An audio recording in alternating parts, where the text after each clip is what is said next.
M'a humiliée. J'étais assise là pendant toute la durée du film, persuadée que tu aimais cette peinture. Oui, je sais. C'était ridicule depuis Summer Loving jusqu'au dernier Ramala que digue-digue-dong.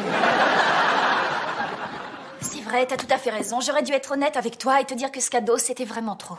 Oui, vraiment trop. Parce que notre amitié est essentiellement asymétrique. Je t'apprécie plus que tu ne m'apprécies.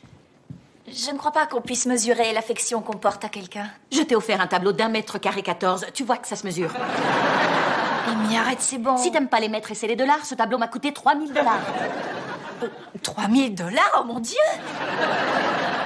Écoute, Amy, ce que je veux te dire avant tout, c'est que tu es mon amie et que j'ai pas envie de te perdre. Excuse-moi, mais là, j'ai beaucoup de mal à te croire.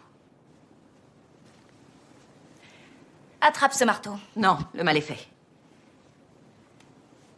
Ok, je comprends. Je voulais pas te l'avouer, mais la vérité, c'est que je l'ai enlevé parce que ça rendait Bernadette très jalouse. Oh, mais bien sûr, c'est évident, comment n'y ai-je pas pensé? Ce tableau lui rappelle constamment que de nous trois, c'est elle la moins cool. Oui, c'est exactement ça, oui. Tu as beaucoup de cœur. En tout cas, j'essaye. Allez, viens. Mais où est-ce qu'on va? On va le remettre dans ton appartement. Mais, et Bernadette? On s'en fout, elle a de la chance qu'on la laisse traîner avec nous.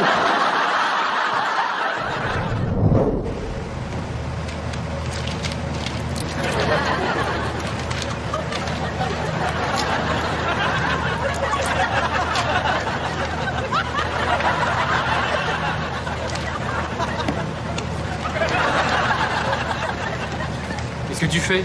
J'essaye d'augmenter la température avant que mes tétons déchirent mon t-shirt. Mais pourquoi tu règles pas le thermostat? Bonne question. Il se trouve que le thermostat de mon nouveau bureau n'est pas dans mon nouveau bureau, mais à côté, dans celui du professeur Davenport, qui goûte les joies de ces bouffées de chaleur propres à la ménopause. Et pourquoi est-ce qu'il y a un trou, là? Pourquoi est-ce qu'il y a un trou dans mon nouveau bureau? À mon avis, il n'y a que deux possibilités. Soit il y avait quelque chose dans le mur que quelqu'un voulait se procurer, ou, ce qui est le plus dérangeant, il y avait quelque chose dans ce mur qui voulait sortir. Bah, au moins, t'as enfin une fenêtre qui s'ouvre. C'est super. Non, tu crois? Tiens, écoute. C'est un carillon éolien, t'aimes pas ça? Non, je déteste, mais il y a pire. Voilà, tu l'entends? Ah, l'oiseau. Son chant et le carillon ne sont pas en harmonie. Et alors? Tu ne comprends pas? C'est un oiseau moqueur. Eh bien, les oiseaux moqueurs peuvent modifier leur chant, ce qui signifie qu'ils chantent faux exprès. Ils se moquent de moi. Oh, Seigneur, ça recommence, vous avez senti? Cette impression grandissante que t'es un pauvre allumé? Oui, très vaguement. Non, la vibration. On est juste en dessous du labo de géologie. Et ils font encore marcher leur satanée tamiseuse. Elle, fais-les du gravier. Si vous devez secouer des cailloux, essayez avec vos têtes. Calme-toi, Sheldon. Comment veux-tu que je me calme? Mon système nerveux est tendu comme les cordes d'une harpe et ébranlé par des trous, des oiseaux, et le vent, et le scrotum qui pendouille de Rothman que j'arrive pas à déloger.